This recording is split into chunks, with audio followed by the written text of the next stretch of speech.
조선시대의 여성의 삶은 가사일과 육아로 점철되었습니다. 사회활동, 학문을 쌓는 일은 여성들에게는 쉽지 않은 일이었습니다. 여성으로서 학문을 한다는 건 시조, 그림 정도의 범위에만 허용되었습니다. 그리하여 우리의 기억에 남아있는 여성 위인들인 신사임당, 황진이, 허난설원 등의 작품이 그림과 시가 주를 이루는 이유입니다. 그러나 이러한 상황에 여성이라서라는 부당한 이유에 굴하지 않고 지식에 대한 열망을 품으며 여성에게 학문이 허락되지 않는 이러한 사회를 변혁시키고자 했던 여성이 있었습니다. 남자와 여자는 그 근본이 다르지 않고 같음을 이야기하며 당대의 성리학자들과 어깨를 나란히 하여 일제강점기까지도 위대한 여성 성리학자로서 이름을 남긴 임윤지당이 있습니다. 임윤지당 사후 100여 년 후인 1900년에는 여러분도 익히 알고 계실 을사조약이 맺어진 억울함과 애달픔을 토로한 장지연의 시일야 방성대국이 실린 신문으로도 유명한 황성신문에서 여성들의 교육에 대한 권리, 필요성을 이야기하는 기사에서도 우리나라의 여성들이 원주의 임윤지당처럼 학문을 갈고 닦아 그 수준에 이른다면 더욱 나라의 문명이 발전할 것이다 라고 밝히기도 했습니다. 하지만 해방 이후의 서구와의 물결 속에서 그녀의 이름은 점차 지금의 우리가 느끼듯이 낯선 이름이 되어갑니다. 윤지당은 조선 후기인 1721년에 가난한 양반 가문에서 태어났습니다. 그녀의 형제는 오남 이녀로 잘 알려진 인물로는 조선 후기의 대성리학자로 알려진 농문 임성주를 오빠로 두고 운호 임정주를 남동생으로 두었습니다. 어린 시절부터 영특했던 그녀는 훗날 조선 성리학의 6대가에 들 정도로 뛰어난 대학자가 되는 오빠 임성주로부터 효경, 연려전, 소학 및 사서와 같은 유교 경전과 중국 역사서를 배워 당대의 여인들과는 다르게 학문을 넓힐 수 있는 기회를 얻게 됩니다. 학문에 대한 흥미와 열정이 남달랐던 만큼 영특함마저 뛰어나 윤지당이 형제들과 함께 경서와 역사서 등을 강론할 때마다 너무나 논리적이고 예리한 식견으로 그의 형제들을 놀라게 하였다고 합니다. 특히 정치나 예부터 그 당시까지의 인물들의 잘잘못을 논평할 때 윤지당의 촌철살인으로 그 시비를 결단하여 그 논리에 형제들은 그녀가 사내 대장부로 태어나지 못한 것을 애석해야 할 정도였다고 하죠. 이에 그의 오빠인 농문 임성주로부터 윤지당이라는 당호를 받기도 합니다. 이것은 윤지당의 동생 임정주가 쓴 윤지당 유고에 그 기록이 잘 나와 있습니다. 윤지당은 그녀의 어린 시절에 우리 중형이 부른 것이다. 주자의 윤신지의 말에서 따온 것인데 그 의미는 믿음이 두텁고 책임에 정성을 다한다는 것이다. 라고나마 그 유래를 알 수 있게 합니다. 그러나 아쉽게도 그녀의 본명은 기록에 남아있지 않아 알 수 없다고 합니다. 이렇게 어린 시절부터 학자로서의 기질을 드러내며 성장한 그녀는 19살이 되던 해 1739년 강원도 원주의 선비 신광유에게 시집을 가게 됩니다. 시집을 간 이후로는 조선시대의 여느 여인들처럼 집안일에만 전념하였습니다. 그렇게 생활하던 어느 날 규방에서 바느질을 하던 그녀는 한동안 손을 움직이지 못하고 생각에 잠깁니다. 그러고는 내가 비록 부녀자이긴 하지만 천부적으로 부여받은 성품은 애당초 남녀 간에 다름이 없다. 남녀가 비록 하는 일은 다르지만 하늘이 부여한 성품은 언제나 같은 것이다. 라는 생각을 하게 되며 혹여나 눈에 띄면 읽고 싶을세라 꽁꽁 싸매둔 책을 다시 펼쳐 읽으며 학문을 이어나가게 되었다고 합니다. 하지만 여인으로서 그녀의 삶은 불행의 연속이었습니다. 결혼 후 난상 끝에 낳은 아이도 얼마 살지 못하고 먼저 보내게 되었고 결혼 8년 만에 남편인 신광유 또한 잃게 됩니다. 후에 시동생 신광우의 아들 재준을 입양하여 사랑을 주며 기르지만 그 또한 28살 나이에 어머니를 앞서 세상을 떠나게 됩니다. 이렇게 사랑하는 가족을 보낸 허망함을 그녀는 학문으로 채우며 독서와 저술에 힘쓰다가 그녀 나이 73세가 되던 1793년 세상을 떠나게 됩니다.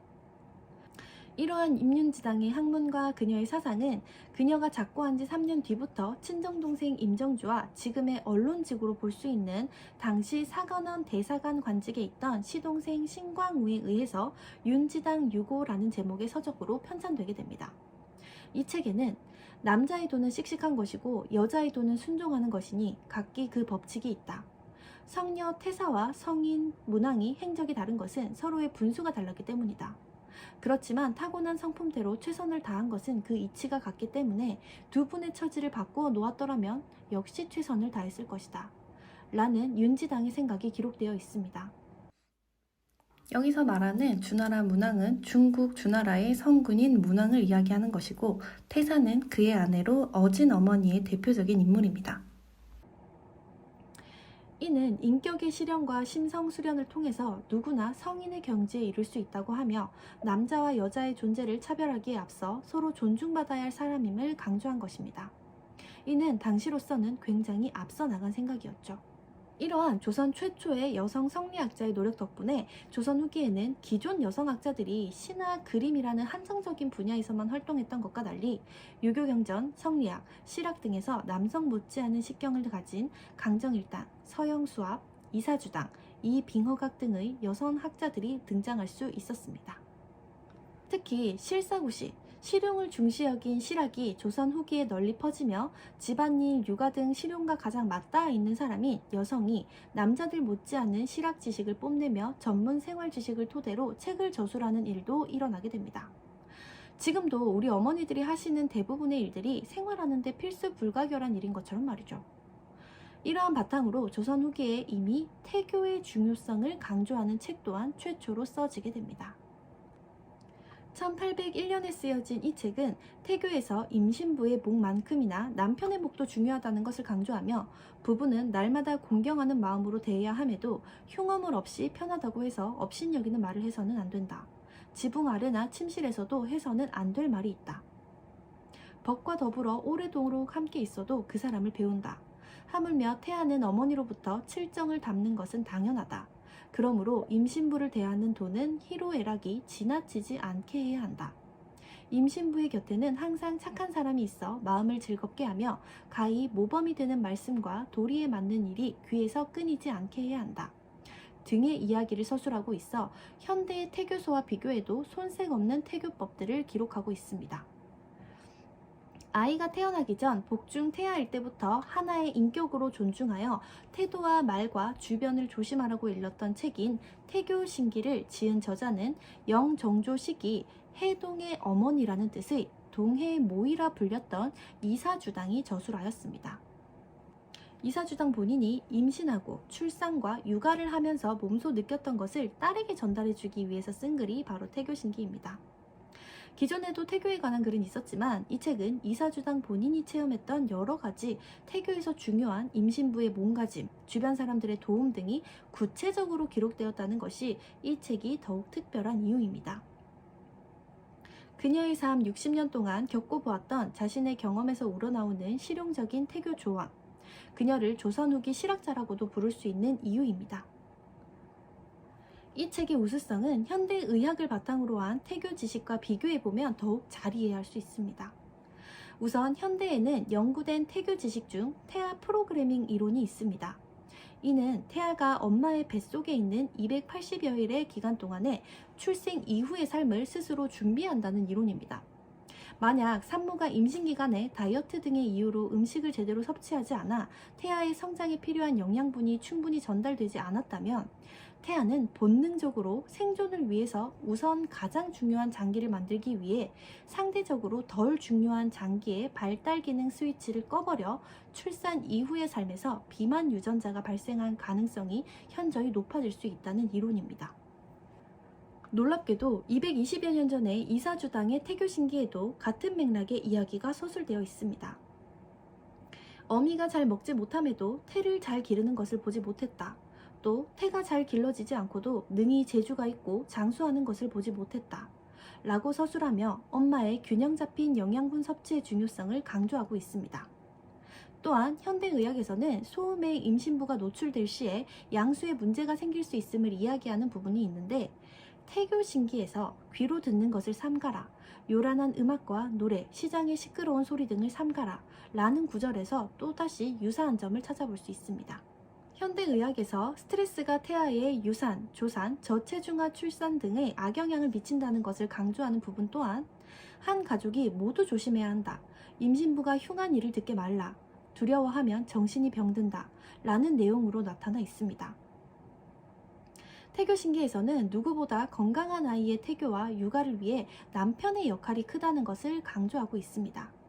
10년 스승의 가르침보다 10달 어머니의 태교가 낫고 10달 어머니의 태교보다 하룻밤 아버지의 가르침이 낫다 라는 말에도 이러한 생각이 잘 드러나 있습니다.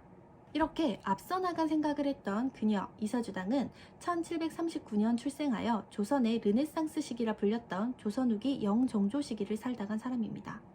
15세 때 이미 성리학의 수준이 경지에 올라 영조의 경연을 담당했던 경연관인 한원진, 송명흠 같은 당시 이름난 유학자들의 칭찬을 받았다고 합니다. 특히나 남당 한홍진은 사주당이 12세 때인 1751년에 사망했기 때문에 그가 12세보다도 더 어릴 적에 사주당의 식견을 칭찬한 것으로 볼 수 있어 사주당이 영재였을지도 모름을 암시합니다. 또한 후에 호조 참판의 자리에 오르는 이학년, 순조 때 진사 3등으로 합격하는 이면율 같은 이가 성인이 된 후에 가르침을 주기도 했다고 합니다. 사주당은 경서와 사기를 주로 연구했으며 결혼 후 스스로 성인을 닮기를 갈구한다 라는 뜻의 희현당을 당호로 지었다가 후에 학자 주의를 높여 이르는 말인 주자를 본받겠다는 의미로 사주당으로 당호를 바꾸며 학문에 대한 자신의 의지를 표명하게 됩니다. 사주당의 학문에 대한 열정은 결혼을 한 뒤 더욱 불타올랐는데 결혼 후 여느 여염집 여인들처럼 길쌈을 하다가 문득 인위인 제자호, 즉 여성의 사람 노릇이 어찌 길쌈하고 바느질하는 일뿐이겠느냐 라며 스스로 깨달아 그 길로 책을 펴 공부를 시작했다고 합니다. 임윤지당과 굉장히 닮아있는 부분 중에 하나죠. 그녀의 학문적 동기는 남편인 유향규였습니다. 유한규와 성리학 토론을 주로 하였고 그녀가 살았던 시기인 영종조 시기의 골칫거리였던 붕당끼리의 당쟁에 대한 견해도 거침없이 드러내며 성리학 학식에서 당대의 선비들과 어깨를 나란히 했습니다. 특히 서인이 노론과 소론으로 분열된 데에 대해서 중심 인물이었던 노론의 송시열과 소론의 윤증 모두를 비판하며 중립적이고 이성적인 면모를 나타냈습니다. 그녀는 이렇게 극심한 붕당쟁론의 원인을 극원으로 지적했는데 이는 남에게 이기기를 좋아하며 원망한다 라는 뜻으로 백성을 위한 정치를 펼치기 위해서 건강한 견제와 균형 잡기가 목적이었던 붕당이 자신들의 이익을 위한 당쟁으로 변질된 것을 맹렬히 지적한 것입니다. 사주당의 이러한 학문적인 소견들은 그의 아이들인 일남 삼녀 중 아들이자 조선 후기의 실학자 유희가 쓴 선비숙인 이씨 가장, 즉 한 집안 어른의 평생 동안의 행적을 기록한 글인 가장에 잘 정리되어 있습니다. 이렇게 어머니로서 당당한 조선시대의 학자로서 최선의 삶을 살았던 사주당은 그녀의 가장 큰 업적인 조선 최초의 태교신기에서 태교와 육아에서 남편의 역할을 강조하였듯 남편과 사이가 굉장히 다정했다고 합니다. 지금 그녀는 남편과 나란히 경기도 용인의 무덤 속에 잠들어 있습니다.